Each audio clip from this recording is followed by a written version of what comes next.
করাত মিলে কাঠ চেরাইয়ে বাবাকে সাহায্য করার সময় মর্মান্তিক পরিণতি হলো 15 বছরের এক কিশোরীর। করাত মিলে ওড়না পেঁচিয়ে যাওয়ায় ঘটনাস্থলে মৃত্যু হলো তার।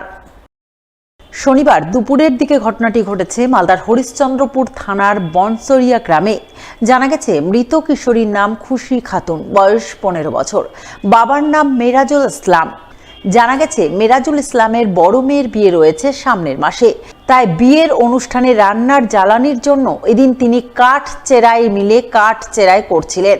তাকে সাহায্য করছিল তার ছোট মেয়ে খুশি, কিন্তু অসাবধানতাবশত হঠাৎ করে খুশির ওড়না করাত মিলে পেঁচিয়ে যায়। ফলে মেশিনে হাড় ঘোড় ভেঙে ঘটনাস্থলেই তার মর্মান্তিক মৃত্যু হয়। এই ঘটনায় পরিবারবর্গ কান্নায় ভেঙে পড়েন। শোকের ছায়া নেমে আসে গোটা এলাকায়।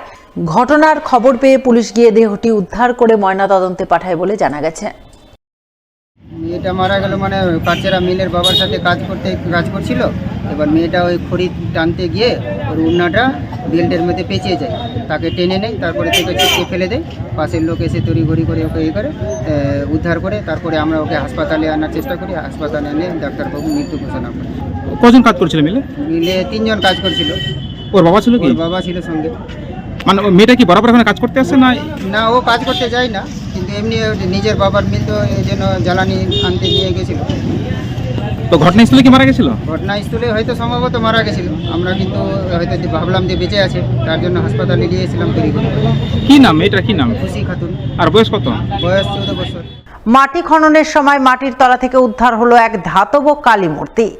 আর এই কালী মূর্তিকে ঘিরেই পূজা অর্চনায় মাতলেন এলাকার ধর্মপ্রাণ মানুষ।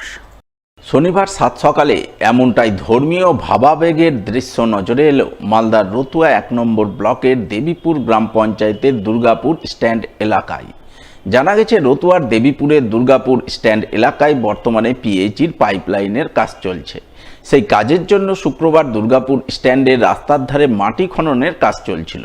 আর মাটি খননের সময় হঠাৎ করেই মাটির 20 ফুট গভীরে এক ধাতব কালী মূর্তি বেরিয়ে আসে। এই খবর চাউর হতেই এলাকায় জোর চাঞ্চল্য তৈরি হয়। বহু মানুষ ঘটনাস্থলে ভিড় জমান। খবর পেয়ে প্রশাসনের লোকজনেরা গিয়ে মূর্তিটি গ্রামবাসীদের কাছ থেকে উদ্ধার করে নিয়ে যাওয়ার চেষ্টা করে, কিন্তু গ্রামবাসীরা মূর্তি প্রশাসনের হাতে তুলে না দিয়ে সেই স্থানেই শনিবার সকাল থেকে পুজো পাঠ শুরু করেন। পুজোয় ব্রতী হন গ্রামের ধর্মপ্রাণ মানুষজন।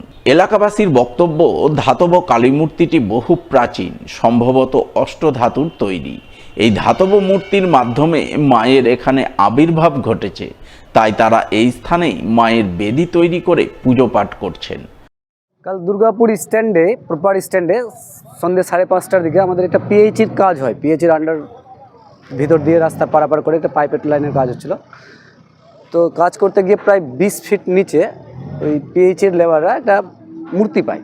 সেই মূর্তিটা যখন আমরা এসে দেখি, পরিষ্কার করে ধুয়ে ওকে দেখা হয়, তো দেখা যাচ্ছে সেটা মা কালী তারা মায়ের মূর্তি আছে। তো তারপরে দেখছি বহু পুরাতন মূর্তি, ওটা অষ্টধাতুর তৈরি মূর্তি।